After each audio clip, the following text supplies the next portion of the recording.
título do nosso sermão de hoje é A Fé, a Graça e as Boas Obras. Em continuidade, meus irmãos, do livro de Efésios, no qual nós estamos tendo o grande privilégio e oportunidade de pregar a respeito, esse livro maravilhoso da Palavra de Deus, um dos livros considerados mais claros a respeito do que é o Evangelho do nosso Senhor Jesus Cristo.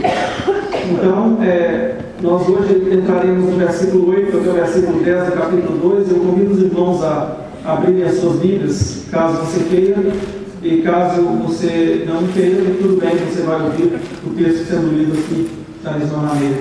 Efésios 2, versículo 8 ao versículo 10, nos diz o seguinte: a palavra do Senhor: porque pela graça sois salvos por meio da fé, e isto não vem de vós, é dom de Deus, não vem das obras, para que ninguém se glorie, porque somos feitura sua, criados em Cristo Jesus para boas obras, as quais Deus antes preparou para que andássemos nela.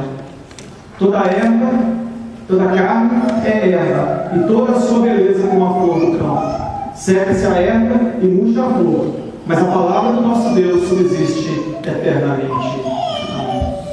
Meus irmãos, esse texto, este livro de Efésios, em particular, esse texto é um dos textos mais claros na palavra de Deus, naquilo que se refere à forma através da qual nós recebemos a salvação, a forma através da qual nós somos salvos, a maneira pela qual nós adquirimos a vida eterna. O texto em si, a tradução do seu original não seria porque pela graça sois salvos, mas seria algo como que porque foi pela graça que vocês foram salvos. O apóstolo Paulo, ele está escrevendo aos irmãos em Efésios, e ele está deixando claro para esses irmãos que agora estão salvos, a forma através da qual, a maneira através da qual eles foram salvos. Meus irmãos, é muito interessante como acontece na nossa vida algo muito incrível, muito diferente daquilo que a gente pensa no início. Nós começamos a vir na igreja, nós mudamos as nossas atitudes, nós recebemos uma nova forma, uma nova perspectiva de vida, e de repente nós nos tornamos pessoas orgulhosas. Nós começamos a nos comparar com as outras pessoas e começamos a nos considerar melhores do que os outros. Nós passamos a pensar, meus irmãos, que eu sou melhor do que uma pessoa, porque que ainda não foi alcançada pelo Evangelho de Cristo Jesus. E nós temos essa ideia de que foi por algo que nós fizemos. Eu já contei para os irmãos a respeito daquela mulher que ganhou na loteria milhões e milhões de dólares, e ela foi sendo entrevistada, e a pessoa, enquanto o indivíduo foi entrevistada, ela disse assim: eu devo ter feito alguma coisa boa para estar recebendo isso. E isso, meus irmãos, é exatamente o que passa no coração de todo homem. Eu devo estar fazendo alguma coisa boa para estar recebendo isso que Deus me deu, ou eu vou fazer alguma coisa boa para poder adquirir aquilo que Deus tem para me dar. Nós sempre temos aquela agarrado no nosso coração, que é por natureza pecaminosa, por causa do pecado que habita em nós temos agarrado em nossos corações a ideia de, a gente fala no estado de tit for tat, ou status quo. Você vai ganhar alguma coisa em troca de algo que você pode fazer para alguém. Então, quando nós nos aproximamos de Deus, nós também pensamos dessa maneira: Deus vai me dar algo se eu der algo a Ele em troca. Deus não vai me dar nada de graça, porque ninguém dá nada de graça para ninguém. Vocês devem ter ouvido falar essa frase algumas vezes na sua vida, né? Não existe nada gratuito, alguém está tendo que pagar por alguma coisa. Mas, meus irmãos, se nós observarmos esse texto, porque pela graça que vocês foram salvos por meio da fé, e isso não vem de vós, é dom de Deus, Efésios 2:8, nós temos exatamente com clareza, e nós podemos entender que esse texto, ele reflete aquilo que nós chamamos da essência do Evangelho. A essência do Evangelho, a pedra fundamental, a pedra angular, a pedra, meus irmãos, em que todo o Evangelho é estabelecido, se encontra exatamente nesse texto. E esse texto, ele não se limita somente a este pequeno contexto do livro de Efésios, mas ele abre também todas as outras páginas das Escrituras. Uma vez que nós entendemos exatamente o que o apóstolo Paulo está falando, nós podemos entender também todas as outras doutrinas,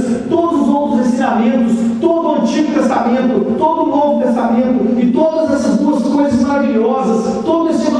maravilhoso sendo reunido e sendo enquadrado exatamente nesta pedra, construído exatamente em cima dessa fundação, que é o fato de que nós somos salvos pela graça, independente de qualquer coisa que nós venhamos a fazer ou que nós tenhamos feito. Meus irmãos, os reformadores do século XVI, Martinho Lutero, João Calvino, John Knox, todos eles tinham um entendimento claro desse texto. E eles combateram, e alguns deles morreram, foram queimados, exatamente por causa desses versículos, por causa desse entendimento da salvação pela graça. Meus irmãos, eu lembro, uma vez que eu estava vendo um filme de Martinho Lutero, e um dos seus estudantes chegou para ele e falou com ele assim: mas Martinho Lutero, se nós começarmos a falar para as pessoas que a salvação é pela graça e que eles não têm que fazer nada para receber, o povo nem vai vir à igreja mais. E meus irmãos, e nas igrejas presbiterianas do Brasil existe uma determinada ideia de que se nós ensinarmos para as pessoas salvação única e exclusivamente pela graça, os jovens vão abandonar a igreja, os jovens vão abandonar a igreja, nós não podemos falar com eles, porque se eles não vão para a igreja mais, eles vão para o mundo, e eles vão passar: eu estou salvo mesmo, que eu posso fazer o que eu quiser.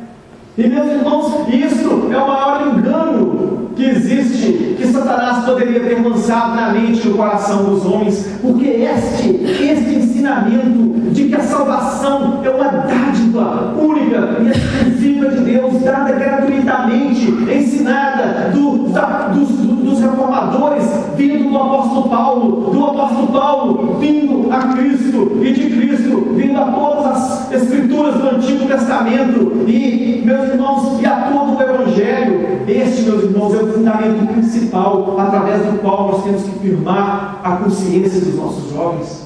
O mesmo estudante virou para Martinho Lutero e falou assim: uai, se é assim, eu posso fazer o que eu quero. Martinho Lutero virou para ele e falou assim: o que é que você quer fazer?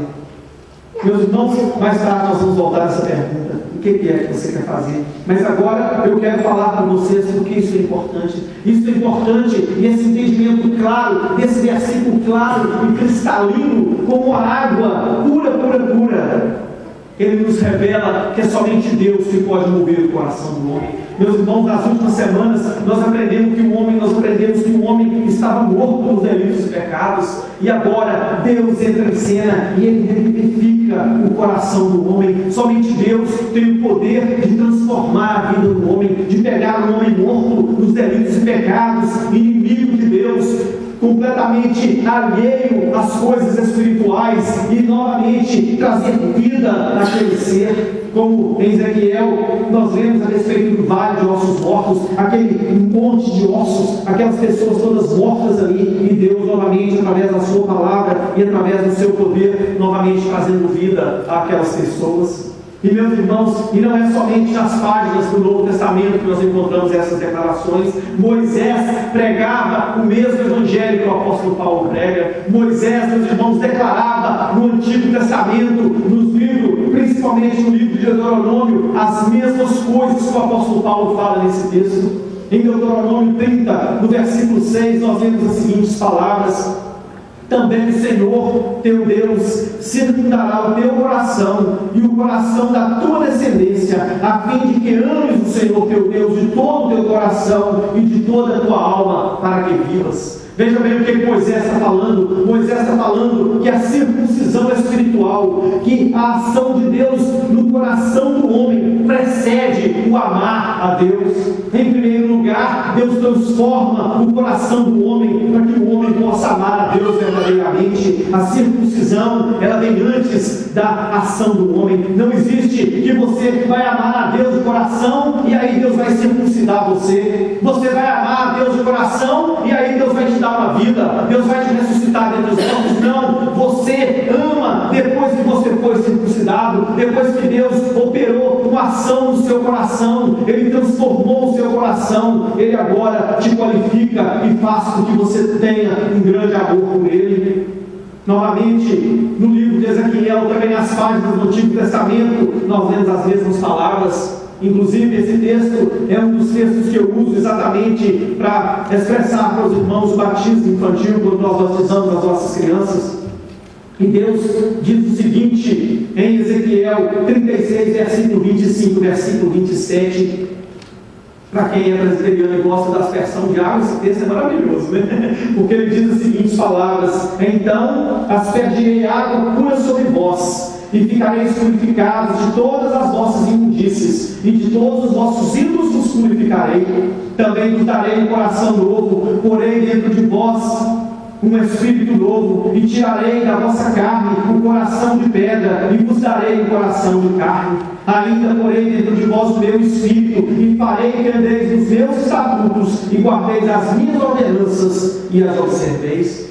Meus irmãos, não existe nada mais claro. Alguém do Antigo Testamento, se ler esse texto e acreditar que o homem era salvo por obras da lei, ele está completamente cego para as coisas espirituais, porque o que Deus está falando aqui é exatamente de uma operação, de uma cirurgia de coração. Como eles falam aqui nos Estados Unidos, uma cirurgia de coração aberto, open heart surgery, né? Uma cirurgia de coração. É Deus tirando aquele coração de pedra do homem, aquele coração que detesta Deus, que detesta as coisas de Deus. Deus tira, Ele entra dentro, na parte mais íntima do coração do homem, naquele lugar que o homem não pode fazer. Meus irmãos, eu não posso operar o meu coração, eu não tenho capacidade de fazer uma operação em mim mesmo, eu não tenho capacidade quase nem de tirar um espírito que entra no meu pé. Alguém tem que tirar para mim, tira ele por favor. Muito menos transformar o meu coração, tirar um coração que não tem sentimento para as coisas de Deus, um coração que não ama a palavra de Deus, um coração que não gosta de cantar hinos a Deus, um coração que detesta as coisas que se referem às coisas espirituais. Alguém, meus irmãos, que não gosta de falar sobre as coisas espirituais, alguém que não gosta de vir à igreja cultuar o Senhor Deus. Deus agora arranca aquele coração de pedra da pessoa e dá para aquela pessoa um novo espírito e põe ele no coração de carne, no qual ele ama e ele não consegue ficar sem vir cultuar o nosso Deus. Quando ele não vem, ele se sente mal, ele fala: se está faltando algo em mim, eu preciso de estar ouvindo das palavras de Deus. Aqui nós vemos, meus irmãos, que o homem não contribui absolutamente nada para a sua salvação, ele é incapaz de contribuir. Em Tito 3, versículo 5, nós vemos as seguintes palavras: não em virtude de obras de justiça que nós houvéssemos feito, mas segundo a sua misericórdia, nos salvou mediante o lavar da regeneração e a renovação pelo Espírito Santo. Meus irmãos, é exatamente isso. Nós temos que tomar cuidado, porque é isso que a Bíblia revela, que Deus não nos salvou por obras que nós houvéssemos feito anteriormente, mas Ele, de acordo com a sua misericórdia, nos salvou mediante o lavar regenerador e renovador do Espírito Santo. Cuidado com o ensinamento errôneo que ensina o contrário dessas coisas. Cuidado com aqueles que ensinam que para que você seja salvo é necessário que você faça alguma coisa. Aqueles que ensinam que para que você seja salvo, você precisa de antes de receber a regeneração, você precisa de tomar alguma decisão pessoal. Eu tomo a decisão por mim mesmo, eu faço por mim mesmo. Aqui nós aprendemos que você é incapaz de fazer. E se você quiser experimentar o novo nascimento, peça a Deus. Peça a Deus, porque somente Ele pode fazer isso por você. Fala: Pai, eu preciso de ser uma nova criatura e eu não posso fazer por mim mesmo. Eu preciso que o Senhor faça por mim. Existe algo, meus irmãos, que o homem faz com relação a essa oferta. Isso é a fé. A resposta é a fé. A fé, nós temos que entender, em primeiro lugar, que ela não é um objeto em si. Ontem nós falamos sobre isso, eu acho que eu já falei que hoje falarei sobre isso aqui hoje. A fé, ela não é, meus irmãos, um objeto em si. A fé, ela não tem valor, exceto por aquele no qual nós colocamos a nossa fé. Ou seja, para que a sua fé tenha algum valor, é necessário que aquele no qual você deposita a sua fé seja digno de honrar aquilo que a sua fé leva você a crer. Tá? Ou seja, você não tem fé na fé. Não existe fé na fé. Eu não tenho fé na fé. Eu tenho muita fé. Fé em quê? O valor não está na sua fé. O que valoriza, o que produz o efeito, o resultado na sua vida, não é a fé em si, mas é aquele do qual você confia, aquele em quem você confia. A fé, ela só é fundamentada dependendo daquele em que nós cremos. Meus irmãos, a fé também, ela é o reconhecimento da provisão de outra pessoa por algo que nós não podemos conseguir por nós mesmos. Ou seja, você tem fé, e essa fé é em alguma coisa que você sabe que você não consegue alcançar. Porque se você sabe que você pode alcançar por você mesmo, você não precisa de ter fé. Você não precisa de confiar naquilo, porque você sabe por si mesmo que você vai alcançar. Se você pode alcançar a salvação por qualquer ato que você tenha praticado, ou por qualquer coisa que você faça, que parte de você, você não requer mais fé. Por quê? Porque você não tem que crer na pessoa de Cristo para essas coisas. Você não precisa de ter fé nele. Você não precisa de confiar nele para que ele venha suprir a sua necessidade de algo que você não consegue adquirir por você mesmo. A definição de fé das Institutas de João Calvino, eu recomendo que você leia as Institutas. Todos vocês devem ter na casa de vocês uma cópia das Institutas de João Calvino. Meus irmãos, João Calvino define a fé nas suas Institutas, no terceiro livro, na seção 2, do parágrafo 7, da seguinte maneira, o final da sua declaração: portanto, podemos obter uma definição perfeita da fé se dissermos que ela é o firme e seguro conhecimento da divina benevolência para conosco, fundada sobre a veracidade da promessa graciosa feita em Cristo. Não só é revelado à nossa mente, mas também selado em nosso coração mediante o Espírito Santo. Bem complicado isso aqui, mas depois a gente conversa. Quem tiver dúvida, vem depois que a gente passa e decifra isso aqui para vocês. Meus irmãos, essa fé, ela é revelada e ela é selada em nossos corações com a obra do Espírito Santo. Veja bem, o versículo fala assim: olha, porque pela graça vocês foram salvos, mediante a fé. Mas essa fé, ela não vem de vós, ela é um dom de Deus. Alguns teólogos, eles debatem no que esse dom de Deus está se referindo. Dom, meus irmãos, é dádiva, tá? Quando as pessoas falam, eu tenho dons espirituais, eles estão se referindo a dádivas, as coisas que são entregadas gratuitamente. Tem pessoas que falam assim: nós temos que fazer coisas para receber dons espirituais, então já não é dádiva mais. Então já é algo que você está recebendo como pagamento por algo que você fez.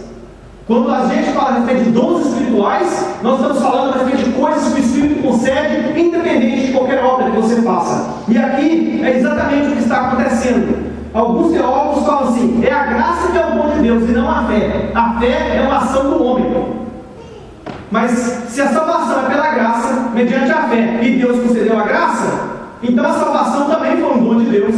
O que resume a mesma coisa. É como se você pegasse uma coisa e ficasse sendo redundante. Você tem a graça por causa da fé, você tem a fé por causa da graça, porque a graça te salvou e aí você tem a fé, mas você tem a fé porque você... Então fica alguma coisa redundante, é uma jogada que eles fazem. Na realidade, eu prefiro os teólogos que afirmam que a dádiva de Deus é a fé. Ou seja, até a fé que você recebe para crer em Deus foi um presente que Deus concedeu a você. O que nos leva, meus irmãos, ao próximo tópico: mérito e graça, que é o que eu acabei de estar dando a introdução para vocês. De acordo com todo arminiano, com todas as pessoas dessas outras igrejas que eu mencionei nos passados, tá? De acordo com aqueles arminianos, a fé não é obras. Fé não é obras. Eles dizem fé não é obra. Nós somos salvos pela fé quando você crê, mas isso não é obra. E fé não é obra. Fé não é obra. Mas o único problema, meus irmãos, pelo qual eles falam que eles são salvos e os perdidos não são, é porque eles próprios exerceram e exercem a sua própria vontade e exercem o seu exercício da fé. Veja bem a palavra que eu usei: exercício. Tudo aquilo que invoca uma participação atuante do homem é uma obra. Jesus Cristo, quando foi perguntado quais são as obras de Deus, ele disse que as obras de Deus é que vocês creiam naquele que ele enviou. Quando ele disse isso, ele estava afirmando que crer é obras. Obras são. A fé também se torna uma obra quando você tem que exercer essa fé, independente da influência de Deus na sua vida. Eles dizem, meus irmãos, que o homem ele tem a habilidade de decidir por sua própria vontade e poder, por sua própria vontade e poder, o seu destino final, e que ele tem a capacidade por si mesmo de escolher seguir a Cristo ou não seguir a Cristo, mas que o seguir a Cristo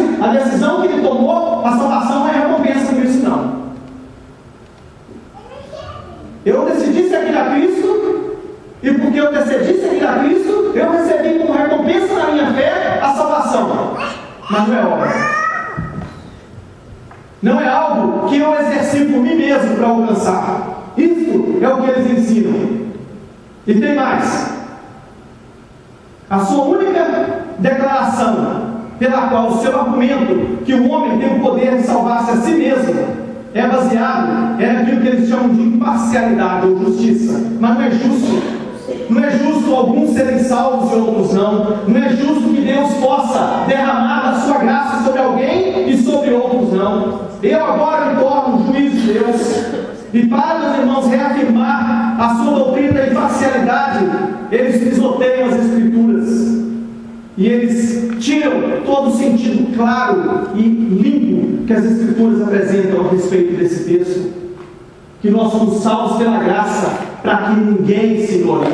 Para que ninguém se glorie. Meus irmãos, os arminianos, aqueles das outras igrejas que não são as igrejas reformadas, eles acreditam e eles têm muita coisa para se gloriar.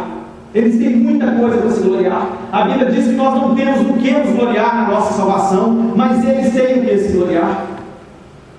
Porque a graça de Deus é dada às pessoas que não somente, meus irmãos, rejeitam a Deus, mas aqueles que detestam a Deus. Isso é o que as Escrituras ensinam. Isso é o que as Escrituras ensinam. Mas eles dizem o contrário. Eles dizem que a graça de Deus está para todos e pega quem quer. Ou seja, eu tomo a decisão. É uma obra que eu realizo para poder alcançar. No evangelismo moderno, a decisão vem antes da regeneração.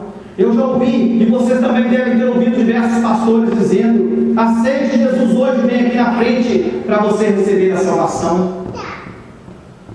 É algo, meus irmãos, que é dito em todas as igrejas e se tornou algo popular. Até a gente às vezes tem vontade de fazer isso com vocês aqui: aceite Jesus hoje, você tem salvação. Mas, meus irmãos, de acordo com o ensino do Evangelho, não existe declarações como essa. De acordo com o ensino da Bíblia, não existe coisas como essa. De acordo com o ensino do Senhor Jesus Cristo, a regeneração vem antes do indivíduo crer em Cristo como Salvador. O indivíduo está morto. É necessário que ele receba um novo nascimento para que ele venha a crer em Cristo Jesus. Se você chega a crer em Cristo Jesus como seu Salvador, é porque você já foi regenerado. É porque Deus já está trabalhando no seu coração. É porque Ele já está agindo no seu coração. O que os arminianos fazem, eles pegam no capítulo 3 do livro de João e eles colocam o versículo 16 antes do versículo 3. O versículo 16 fala: porque Deus amou ao mundo de tal maneira que deu o seu Filho único para que todo aquele que nele crê não pereça e tenha a vida eterna. E aí depois eles colocam o versículo 3 onde Jesus diz: Nicodemos, é necessário que você nasça de novo. Ou seja, depois que você crê em Cristo, você vai nascer de novo. Enquanto que Jesus Cristo fez o contrário. Jesus Cristo chegou para Nicodemos e falou: Nicodemos, é necessário você nascer de novo, para que depois você venha a crer em Cristo Jesus, para que depois você venha acreditar e receber a vida eterna. João 3,3: é necessário você nascer de novo, é necessário você ser regenerado, é necessário você ter uma nova criatura. Jesus Cristo disse: se você não for uma nova criatura, se você não for regenerado, você nem sequer pode ver o reino de Deus. Você não pode ver, você não consegue enxergar o reino de Deus. E os arminianos dizem: não, está errado. Você não somente vê, como que você tem o poder e a força própria e a vontade própria e o livre-arbítrio de entrar no reino de Deus e se tornar uma nova criatura com sua capacidade própria. Aí nós temos agora uma batalha, uma guerra: arminios contra Paulo e Cristo. Paulo e Cristo de um lado, James Arminio do outro lado. Em 1 João, no primeiro capítulo de João, versículo 12 e 13, nós temos as seguintes palavras do Senhor Jesus Cristo: mas a todos quantos o receberam, aos que creram no seu nome, deu-lhes o poder de se tornarem filhos de Deus. Aí ele vem e faz uma declaração e mostra quem são estes: os quais não nasceram do sangue, nem da vontade da carne, nem da vontade do homem, mas nasceram de Deus. Meus irmãos, ele está falando: aos que creram no seu nome, foram aqueles que nasceram de Deus, não foram aqueles que nasceram do livre-arbítrio, não foram aqueles que nasceram da vontade do homem. Se você chegar para qualquer arminianista, algum desses que acreditam no livre-arbítrio, e falar com eles: você acredita na salvação pelas obras? Eles falam assim: não, eu não acredito na salvação pelas obras. O problema é que ele muda a definição bíblica de obra. É a mesma coisa que eu chegar para vocês e mudar e falar com vocês assim: olha, eu toco piano. Aí eu pego o violão e começo a tocar. Vocês falam: mas eu toco violão. Eu falo: não, esse aqui é piano. Não, esse aqui é violão. Não, esse aqui é piano. É a mesma coisa que eles falam. Eles mudam a definição de obra e fazem de conta que agora a obra é aquilo que a obra não é. E aí eles dizem que eles não são salvos pela obra. Mas, meus irmãos, eu quero falar para vocês, mesmo assim, uma pessoa que acredita dessa forma, por incrível que pareça, ele pode ser salvo. Porque salvação não está ligada ao conhecimento teológico. Salvação não está ligada ao conhecimento teológico. Salvação é pela graça de Deus mediante a fé em Jesus Cristo. Mas é preciso que eu e você mostremos a tais pessoas o erro que eles se encontram. Porque este erro e essa doutrina do livre-arbítrio, ela destrói todas as outras doutrinas bíblicas. Ela destrói todos os outros ensinamentos bíblicos. Ela leva o indivíduo a ter um entendimento completamente errado de todas as Escrituras e de todos os ensinamentos do Evangelho do Senhor Jesus Cristo. Martinho Lutero, ele dizia que a doutrina da justificação é a doutrina que sustenta ou que destrói a igreja. Essa é a doutrina da salvação pela graça. É a doutrina que sustenta e mantém a igreja do Senhor Jesus Cristo, ou é aquela que joga a igreja do Senhor Jesus Cristo para o chão? João Calvino dizia que essa doutrina ela é como a braçadeira que movimenta todas as outras doutrinas. Se você tiver uma visão errada de quem e como você foi salvo e como Deus opera a salvação na sua vida, todos os outros ensinamentos bíblicos, você vai ter entendimento de maneira errada. Dos entendimentos que se referem mais simples à salvação, até aqueles ensinamentos mais complicados a respeito da volta do Senhor Jesus Cristo. Se essa doutrina da justificação pela fé cai, toda a igreja cai e, consequentemente, toda a sociedade e, finalmente, a glória de Deus. Toda a sociedade, meus irmãos, é fundamentada naquilo que a igreja acredita. Se a igreja acredita e ensina coisas erradas, toda a sociedade, de uma forma geral, é prejudicada e afetada por causa da ineficiência da igreja de Cristo. Só 4 nos diz para que ninguém se glorie. Aqueles que acreditam no livre-arbítrio, eles eternamente se gloriarão na sua salvação, porque foi eles que decidiram seguir a Cristo enquanto o outro não. Quando chegar na eternidade e alguém chegar para uma pessoa que estiver no céu e um pobre coitado que estiver perdido no inferno, virar para ele e falar assim: mas por que nosso destino final aconteceu dessa forma? Ele vai virar para ele e falar assim: porque eu fiz a decisão correta, eu examinei os fatos e eu poderia escolher seguir a Cristo ou não seguir a Cristo, mas eu tomei a decisão correta e escolhi seguir a Cristo, enquanto que você não tomou a decisão correta. Você escolheu não seguir a Cristo porque foi a sua escolha própria, e ele vai passar a eternidade se gloriando porque ele tomou a decisão correta. E aí ele diz para Cristo que, mesmo com todo esse poder que foi concedido a Cristo, que nós lemos a respeito, esse poder de ressuscitar dos mortos, esse poder de quebrar as cadeias do inferno e tirar de lá quantos ele quer, o poder de dar vida a quantos ele quiser dar a vida, esse poder imenso que foi concedido a Cristo, pelo poder de Deus que a ele foi outorgado, foi permitido ter. Somente uma pessoa tem mais poder do que Cristo, o próprio homem. Somente um homem tem um poder maior do que Cristo, de virar para Cristo e falar assim: hoje não, hoje eu não quero o Senhor, talvez amanhã, mas sai para lá que o Senhor está me incomodando. Mas amanhã, se eu resolver, eu vou até o Senhor. Meus irmãos, que grande arrogância desse ensino! Que grande arrogância de dizer ao Deus, Senhor soberano, Criador dos céus e da terra e de todas as coisas, que tem grande poder até sobre a morte, de dizer a Ele que eu é que decido o meu destino final e o Senhor não pode fazer nada a respeito disso. Está nas minhas mãos a minha decisão. Eu sou aquele que vou decidir vai acontecer comigo. Se eu quiser ir para o inferno, eu vou. Se eu quiser ir para o céu, eu vou. O Senhor é simplesmente alguém que está aí do lado, olhando, mas o Senhor não é ativo. O Senhor é um Deus passivo. O Senhor não é ativo na miséria humana. Meus irmãos, esse ensinamento é antibíblico, ele é completamente contrário àquilo que a Bíblia ensina. A graça, a salvação, a fé, ela é uma dádiva de Deus, ela não requer nenhum exercício humano. Na realidade, graça significa favor imerecido, favor que alguém não merece, algo que é concedido a alguém que não somente não merece, mas nem quer, nem está interessado naquilo. Eles dizem que a salvação não é obras, não é pelas obras, mas é uma recompensa da fé que eles exercem para com Cristo de acordo com a sua força de vontade. Aí é como se você chegasse para um menino que estivesse com a mão dentro da lata do biscoito. O menino está lá em casa, aí a mãe não estava em casa, ele enfiou a mão lá no biscoito, a mãe dele chega lá e fala assim: ó, o que você está fazendo aí? Aí ele vira e fala assim: eu não estou com minha mão dentro da lata do biscoito. Porque se eu tiver com minha mão dentro da lata de biscoito, é uma coisa errada. E eu não estou com minha mão dentro da lata de biscoito, e a mão dele está agarrada na lata de biscoito. Quando alguém diz que ele não acredita que a salvação é pelas obras, mas que a salvação é algo que ele próprio decidiu alcançar por si mesmo, ele está fazendo exatamente isso. Não. Eu não estou com biscoito, não.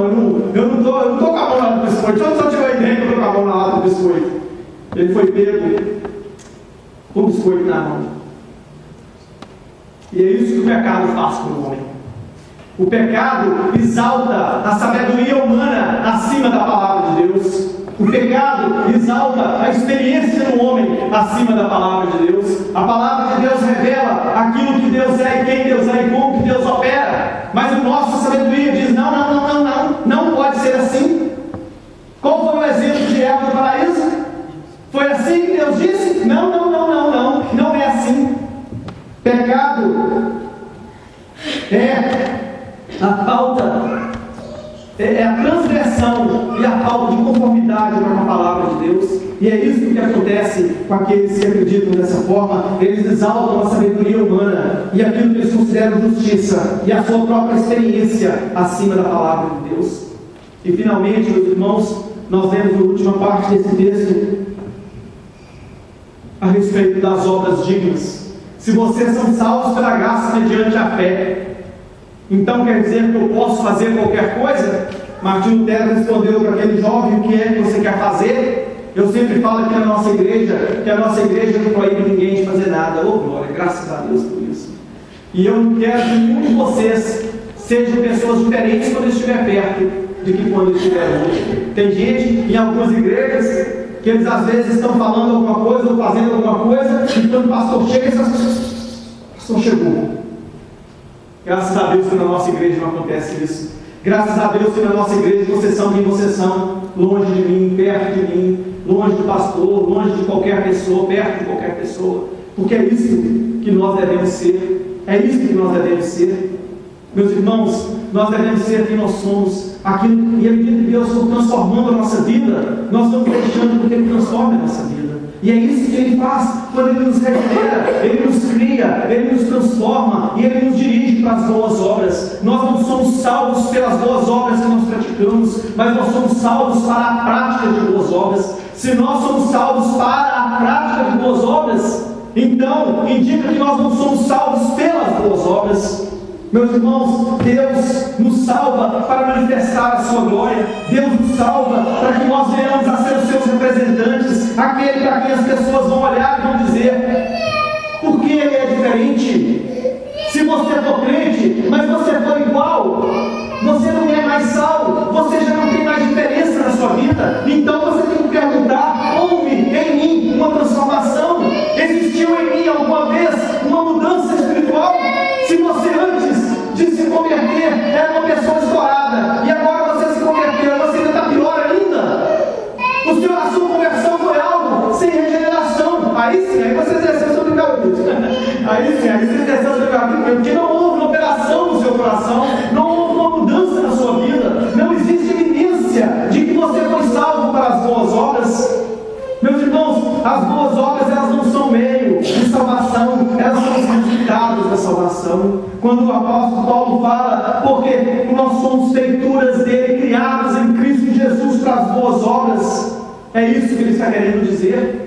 É isso que ele está querendo dizer. Ele está querendo nos mostrar que as boas obras agora, elas se tornam parte da nossa vida. Agora, aquilo que antes nos atraía, hoje já não existe mais, já não exerce mais domínio sobre a nossa vida. O apóstolo Paulo dizia: todas as coisas me são lícitas, mas nem todas me convêm. Todas as coisas me são lícitas, mas eu não me deixarei dominar por nenhuma delas. E é isso que é a nova vida em Cristo. É você ter todas as coisas que você pode fazer, mas você não se deixa dominar por nenhuma delas. Você agora é uma pessoa transformada. Antes o seu prazer estava em satisfazer os seus próprios desejos. Agora o seu prazer é obedecer a Cristo e segui-lo. Antes a sua glória era voltar para você mesmo e glorificar a sua própria pessoa, se vangloriar de tudo e qualquer coisa que estava em você. Agora a sua vida é para a glória de Deus.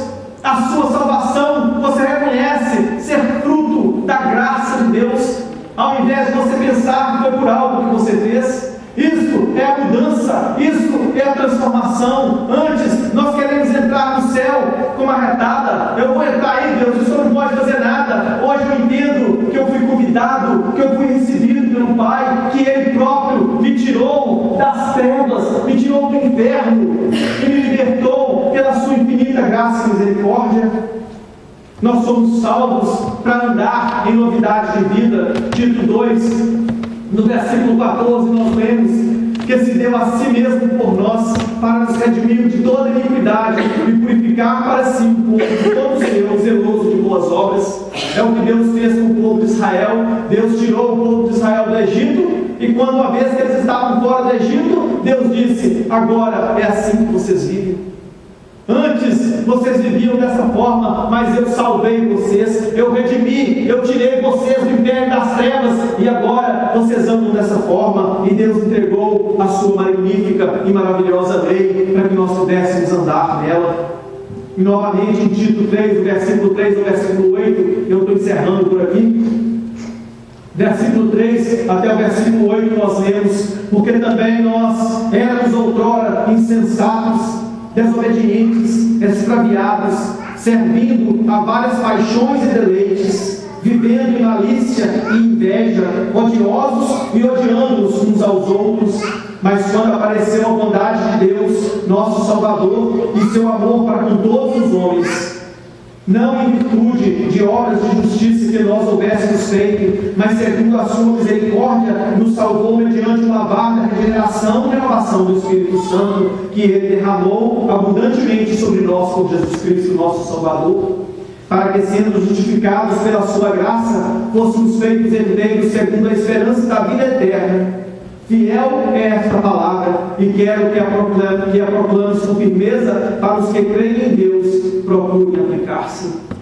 Nós não fomos, meus amados, libertos para servir a nós mesmos. Nós não fomos libertos para voltar a servir ao mundo. Nós não fomos libertos para voltar a servir às drogas, às bebedices, às prostituições, às imundícies, e novamente voltar a ser escravo da nossa carne. Não foi para isso que nós somos salvos, não foi para isso que nós somos libertos. E se você foi salvo, e se você foi liberto, você jamais vai voltar a servir essas coisas, porque agora você não é compatível com essas coisas mais. A sua vida não tem compatibilidade mais com os ódios, com as amarguras, com as maledicências, com as desobediências, com os extraviados. A sua vida agora é completamente mudada. Você é uma nova criatura. Você agora se tornou cativo de Cristo Jesus. Você agora está cativo ao amor de Cristo, ao amor que Deus exerce em Cristo Jesus. Você agora tem o seu prazer nas coisas de Deus. A sua vida é uma vida de viver andando na luz de Cristo e não mais na imundície das trevas. Isso